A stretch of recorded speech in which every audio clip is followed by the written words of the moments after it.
Hola chicos, buenos días, espero que estén muy bien, que estén con su familia, que estén tranquilos, estén tomando todas las medidas de higiene y de precaución. El día de hoy vamos a hablar acerca de la Constitución Política de los Estados Unidos Mexicanos. El valor del mes de mayo es tolerancia y nuestro aprendizaje esperado es identificar las características del Estado democrático mediante el análisis de sus componentes. Empezamos hablando de nuestra Carta Magna. La Constitución Política es considerada nuestra Carta Magna porque es el documento más importante legalmente en general para todo México. Esta Constitución fue creada en 1917 y todo fue gracias a la Revolución Mexicana. Este documento establece que la organización y el funcionamiento básico de los estados. Define también la división de poderes, que es el ejecutivo, legislativo y judicial. Garantiza que todos tengamos los mismos derechos fundamentales, el derecho a la vida, la libertad y la educación. También tenemos que nos brinda las condiciones necesarias para vivir dignamente y en libertad. Ahora vamos a hablar de algunas de las características que tiene este documento. Los primeros artículos, es decir, del artículo 1 al artículo 29, es la parte dogmática de la Constitución Política. Nos habla de las garantías individuales, es decir, a qué tenemos derecho, cuáles son nuestras libertades y nuestros derechos. Después tenemos la parte orgánica de la Constitución Política, que es del artículo 30 al artículo 136. Este nos dice cuál es la organización y el funcionamiento del Estado, es decir, cuál es la responsabilidad del presidente, qué tiene que hacer y qué ya no tiene que hacer, qué tienen que hacer los senadores, diputados, qué tiene que hacer un servidor público. La Constitución es el documento donde se va a establecer qué se hace en cada uno de los aspectos del gobierno, quién lo hace y por qué lo tiene que hacer así. Las funciones que tiene la Constitución Política es que se puedan respetar estos derechos y libertades y determina cuál es la obligación de la autoridad, qué es obligación del gobierno y qué es obligación de los ciudadanos. Y por último tenemos que la Constitución genera una cultura de legalidad. ¿A qué nos referimos con esto? A que todos los ciudadanos tenemos que conocer y respetar las leyes. Si bien no todos somos abogados, sí tenemos noción de qué nos habla la Constitución en el artículo 3, por ejemplo.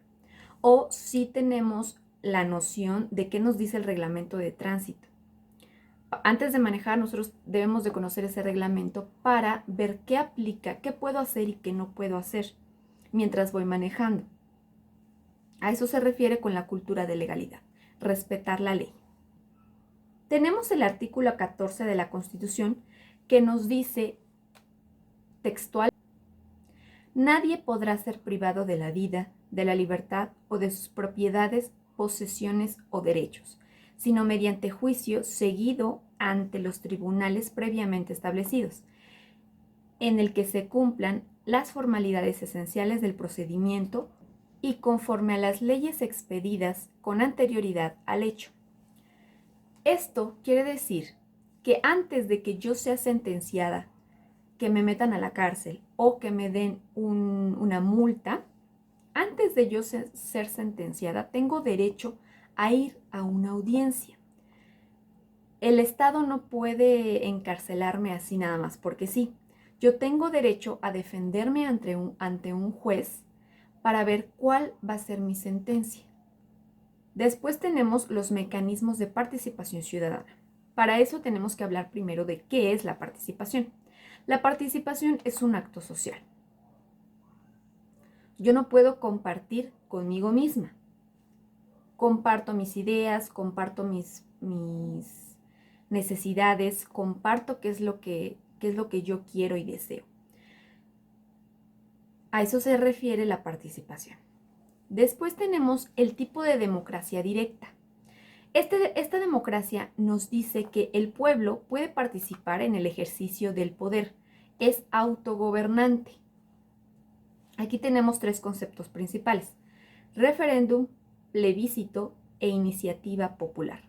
En los dos primeros, tanto el referéndum como el plebiscito, es una propuesta que pone el gobierno para modificar ya sea las leyes, modificar un poco la Constitución o aplicar de una forma determinada la Constitución o cambiar la forma de gobierno. Es decir, el gobierno pone la propuesta para que los ciudadanos voten para ver si esta propuesta se acepta o no se acepta. Y también tenemos la iniciativa popular, que es al revés. El pueblo es el que hace la propuesta para que el gobierno decida y los ayude a decidir si se queda o no se queda. Entonces, la iniciativa popular es el pueblo el que hace las propuestas. Esa es la diferencia entre estos tres. Y por último, tenemos la actividad del día de hoy. Necesito que revisen en la Constitución Política estos 4 artículos: el primero, el segundo, el tercero y el sexto. Y me van a decir a grandes rasgos de qué se trata cada uno de estos artículos. Quiero que me lo desarrollen.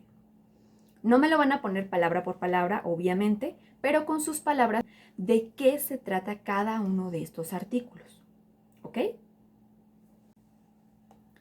Recuerden que para poderlo registrar en mis listas necesito que tenga título, valor del mes, fecha, aprendizaje esperado y que tenga tanto el desarrollo del apunte como la actividad del día de hoy, que es esta tabla que les estoy poniendo aquí abajo. Entonces, por favor, si no está completo, no lo voy a poder registrar en mis listas. Necesito que, ya sea en el correo o en el mensaje que me mande por uno, por favor, pónganle que es para la materia de formación cívica y ética, para agilizar un poco más la revisión de sus apuntes. Muchas gracias y hasta luego.